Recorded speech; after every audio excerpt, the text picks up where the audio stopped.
วัสดีค่ะวันนี้เราจะมาคุยกันเรื่องภาพวาดที่หลายคนน่าจะเคยเห็นผ่านตา The Gleaners หรือผู้เก็บเศษข้าวของชองฟรองซัวมิลเล่นะคะเรามีข้อมูลบทวิเคราะห์ต่างๆเยอะเลยก็เลยอยากจะมาลองแกะดูกันว่าภาพชาวนาหญิง3คนที่ดูเหมือนจะธรรมดาเนี่ยทำไมถึงกลายเป็นงานสำคัญระดับโลกได้ใช่ครับภาพนี้วาดเสร็จปี 1857 นะครับเป็นช่วงที่ฝรั่งเศสแบบว่ายังมีความวุ่นวายอยู่พอสมควรหลังปฏิวัติปี 1848 ความขัดแย้งทางชนชั้นปัญหาความเหลื่อมล้ำนี่ยังเข้มข้นมากค่ะแล้วการเก็บเศษข้าวหรือเลอกลานาชที่ว่าเนี่ยมันคืออะไรเหรอคะ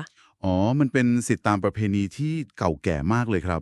คืออนุญาตให้คนยากจนที่สุดเนี่ยเข้าไปเก็บรวงข้าวสุยเมล็ดข้าวที่มันตกหล่นอยู่ตามพื้นหลังจากการเก็บเกี่ยวใหญ่ผ่านไปแล้วซึ่งมิลเล่ก็บันทึกภาพชีวิตจริงแง่มุมนี้ไว้ได้ทรงพลังมากครับเหมือนเป็นสวัสดิการรูปแบบหนึ่งในสมัยนั้นเลยนะคะเข้าใจว่ามีกฎหมายรองรับด้วยซ้ำใช่ครับเป็นสิทธิ์เลยแล้วตัวมิลเล่เองก็มาจากครอบครัวชาวนาด้วยใช่ไหมคะเขาเลยน่าจะเข้าใจวิถีชีวิตแบบนี้มากๆถูกต้องครับเขาเลยมีความเข้าใจชีวิตชนบทอย่างลึกซึ้งแล้วก็เป็นส่วนหนึ่งของกลุ่มศิลปินบาร์บิซองด้วยฮะ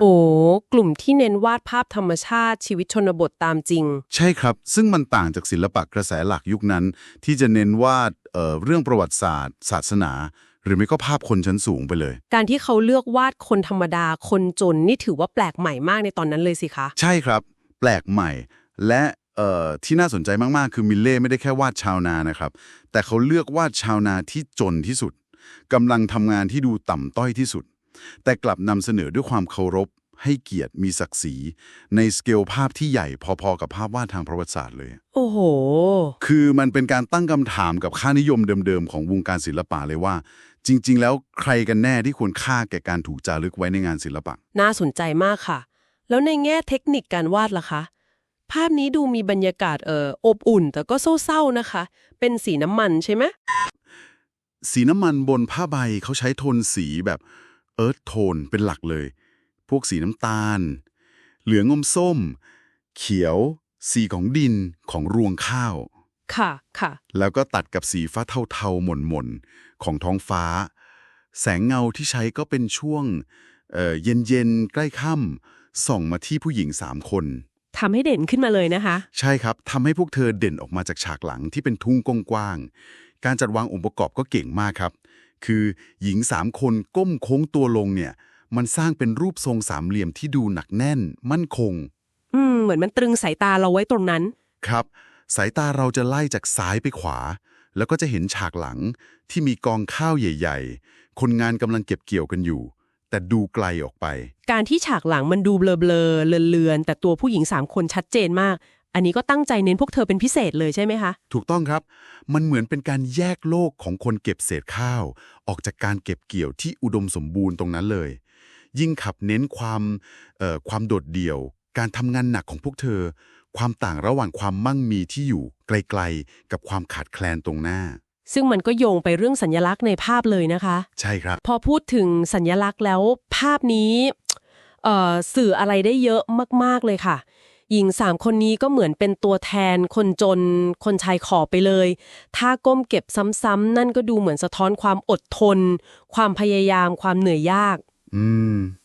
แล้วพอมองเทียบกับกองข้าวใหญ่ๆด้านหลังนั่นอีกใช่ค่ะความเหลื่อมล้ำมันชัดเจนมาก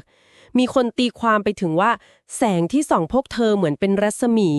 เป็นการให้เกียรติให้สถานะเหมือนนักบุญเลยนะคะครับมีการตีความไปแบบนั้นจริงๆแต่รู้ไหมครับว่าตอนที่ภาพนี้จัดแสดงครั้งแรกในปารีสซาลองปี 1857 เนี่ยค่ะโอ้โหโดนวิจารณ์หนักมาก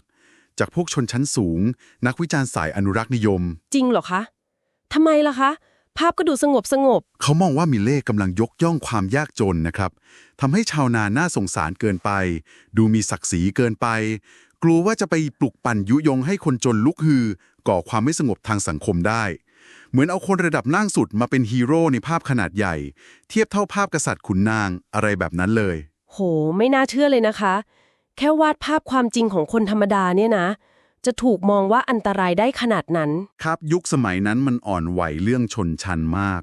แล้วอะไรทำให้ภาพนี้ได้รับการยอมรับในเวลาต่อมาล่ะคะ ก็คงเป็นพลังของตัวภาพเอง แล้วก็การเวลามุมมองทางสังคมที่เปลี่ยนไป ถึงจะโดนวิจารณ์ตอนแรก แต่ความจริงใจความทรงพลังของภาพมันก็ชนะใจคนในที่สุด ศิลปินรุ่นหลังๆ อย่างแวนโกะเนี่ยก็ชื่นชมมิเล่มาก ได้รับอิทธิพลไปเต็มๆ ค่ะ ทุกวันนี้ The Gleaners เนี่ยก็กลายเป็นสัญลักษณ์สากลไปแล้ว ทั้งเรื่องการทำงานหนัก ความอดทน แล้วก็ยังถูกอ้างอิงในวัฒนธรรมร่วมสมัยด้วย อย่างหนังสารคดี The Gleaners and I ของอัญเยสวาดา อ๋อ ที่สำรวจการเก็บตกสิ่งของในสังคมยุคปัจจุบันใช่ไหมคะ ใช่ครับ ซึ่งมันก็โยงกลับมาว่าภาพนี้มันยังพูดกับเราได้อยู่ แม้เวลาจะผ่านไปนานมาก